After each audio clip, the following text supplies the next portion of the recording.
YouTube channel, and in today's video, just like the caption states, I would be showing you how to cut your double cups 3-tier bra cup, right?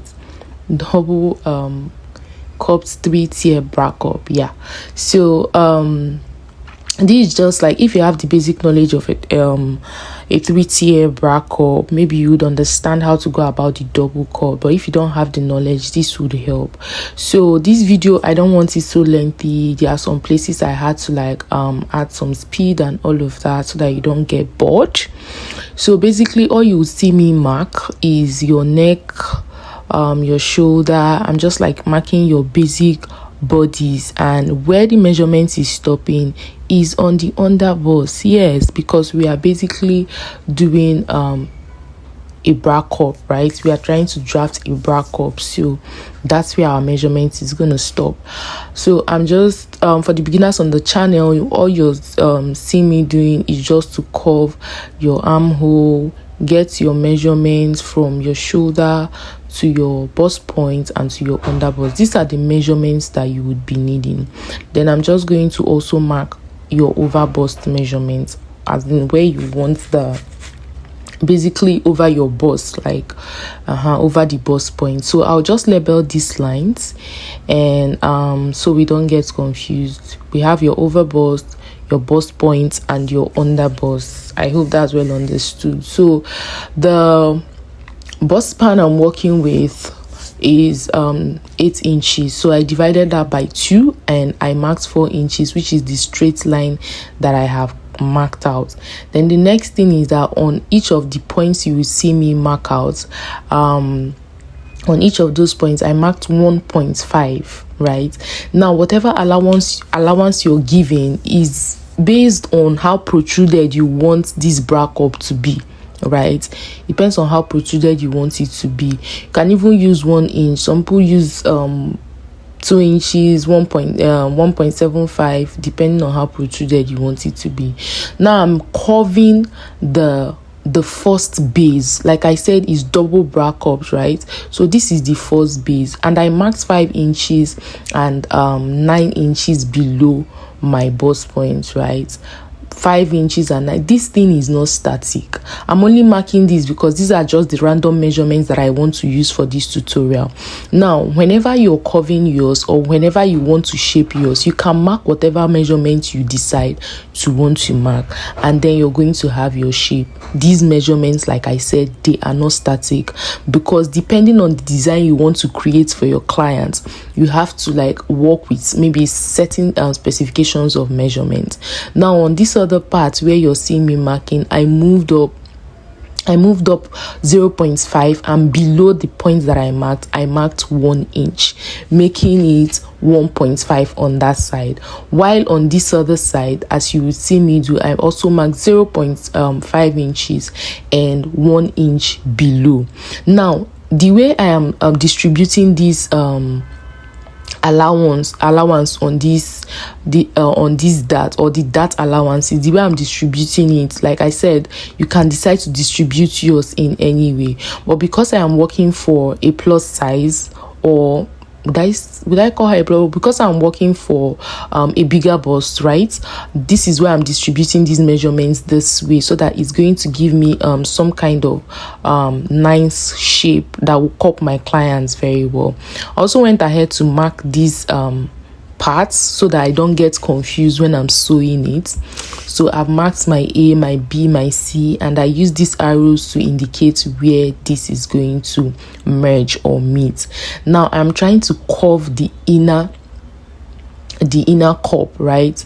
Like I said, we are drafting a two cups or double cups bra cup, so it means that I have to draft these two together. If you have a tracing wheel, at this point you should just trace out one of the cups, right? But because I am not working with a tracing wheel right now, all I'm just going to do is to cut this out same way. Then after cutting this out, I'm just going to reduce one to the second size of bra cup that we want. So I hope you've been able to understand to this point and you're not confused. So we have 2 layers here, and I'll just be cutting out these darts. And because I'm not going to be going to the sewing machine, this is just a cutting tutorial. All I'm just going to do is to use my my paper tape to hold this together. But before I even join all of this, I'm still going to label this. So like I said, so that we don't get confused, we'll label this and also indicate the arrows where we're going to join all of these together. So having labeled this now, all I'm going to do is to use my paper tape, and I've also marked the part that is going to be our first base, and then the part that I'm reducing now is definitely going to be our second base.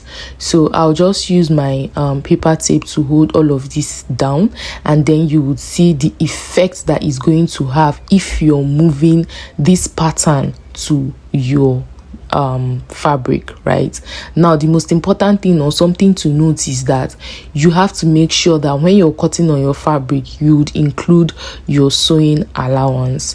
Like I said, I don't want this video to be lengthy. The next video I'll be showing you, I would be making a cupped bra. So I will show you the processes on how to go about it, and how to have this good effects that we are having on this paper. So all I'm doing right now is just to pin all of this down, and after pinning it down, you would already have a protruded bra cup. Now you necessarily do not need an already made bra cup again, since you already have this, right? So I'll just take my time and pin this down, and I'll use this opportunity to say that if you're new on this channel, or if you're just coming across this channel and this video has been helpful to you, please do well to like, share and subscribe to our YouTube channel to encourage me to keep posting out lovely videos like this. And if you're a returning subscriber, thank you for staying glued to the channel. And if you actually need anything tutorial, any form of tutorial you want me to make, or you have some questions, please do well to drop them under the comment section, and I would also make out time to answer some of these questions. So yeah, I've gone ahead to pin that other cup, and you've seen how lovely the cup came out, right? And that's just how to go about it. Even on your main fabric, all you have to do is to indicate these lines where they are going to sit, right? If you're able to indicate the lines, you would not be confused when you're trying to join all of this together. And this is just like a basic simple tutorial on how to go about it, and if you follow the steps properly, you would have a perfect cup for whatever bra size you're working with. I hope this tutorial has really been helpful to lots of people coming across this or having issues with drafting already made bra cup. So this is just me trying to round up at this point. I've also done the other base, which is our first base, and having done the first base, it simply means that if you're working with 2 different bases, all you have to do is to place one on top of the other, just like you're seeing me do, and that is how to form your design. Now if you don't want the first base design that lengthy, all you have to do is to reduce it. Okay, I'll see you in my next video. Bye.